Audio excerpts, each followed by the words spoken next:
Hello friends, स्वागत है आप सभी का यूट्यूब चैनल लॉ शिक्षा हिंदी में। और आज हम पढ़ेंगे भारतीय नागरिक सुरक्षा संहिता 2023 की धारा 174। धारा 174 के अंतर्गत है एनसीआर का पंजीकरण। एनसीआर किस प्रकार से पंजीकृत होती है, तो आज हम एनसीआर के बारे में जानेंगे और क्या कुछ नया चेंजमेंट आया है सीआरपीसी की तुलना में बीएनएसएस के अंतर्गत, ये पढ़ेंगे। तो आज के हमारे टॉपिक क्या क्या होने वाले हैं एक बार देखते हैं स्क्रीन पर। क्या होती है एनसीआर?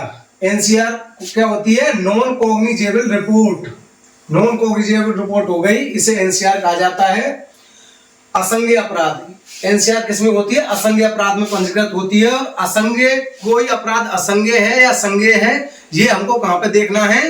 ये देखना है बीएनएसएस की प्रथम अनुसूची के अंतर्गत। प्रथम अनुसूची के भाग 1 में अपराधों का वर्गीकरण है और उसी लिस्ट में हमको ये देखना है कौन सा अपराध संज्ञेय है और कौन सा असंज्ञेय है। संज्ञेय अपराध की एफआईआर पंजीकृत होती है, जिसको मैंने धारा 173 बीएनएसएस के अंतर्गत समझाया है, लेकिन आज हम पढ़ रहे हैं धारा 174 जो होती है एनसीआर, नॉन कॉग्निजेबल रिपोर्ट। तो और दूसरा क्या पढ़ेंगे? क्या दूसरे थाना क्षेत्र का घटना स्थल होने पर एनसीआर पंजीकृत की जा सकती है? एक टॉपिक ये है, क्या एनसीआर की सूचना भी मजिस्ट्रेट को भेजनी पड़ेगी?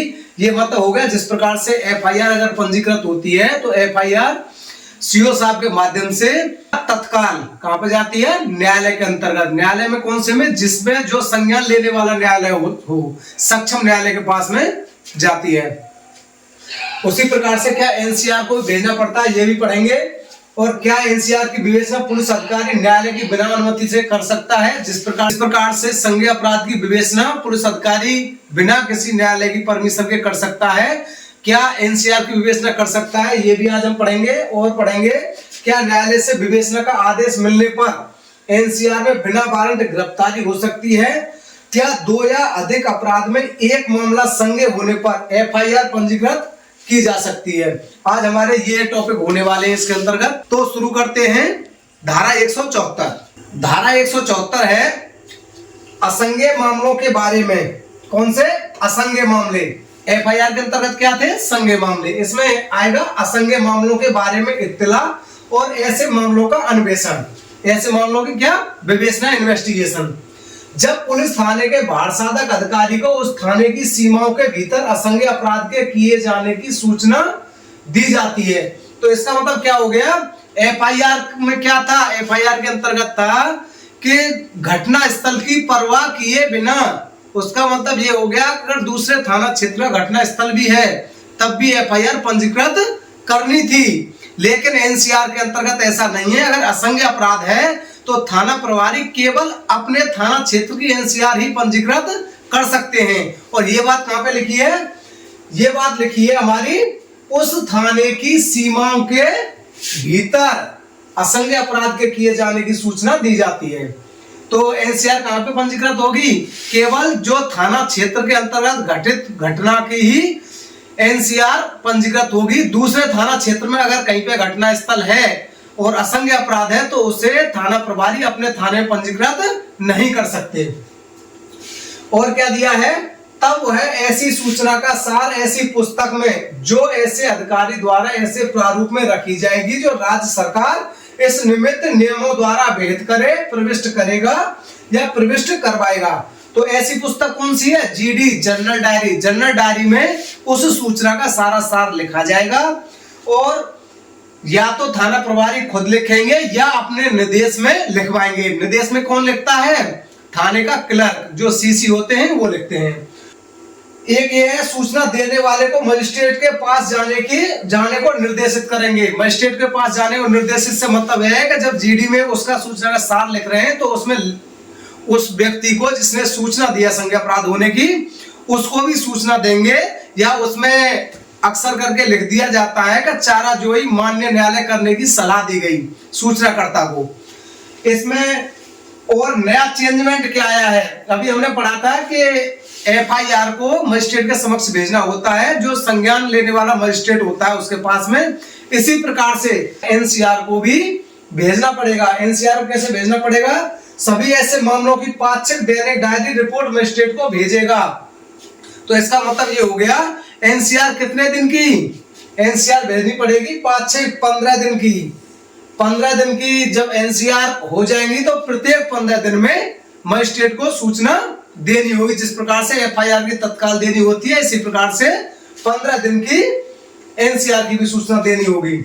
और क्या है इस धारा के अंतर्गत, कोई पुलिस अधिकारी किसी असंज्ञेय मामलों का अन्वेषण ऐसे मजिस्ट्रेट के आदेश के बिना नहीं करेगा जिसे ऐसे मामले का विचारण करने की या मामले को विचारणार्थ सुपुर्द करने की शक्ति है।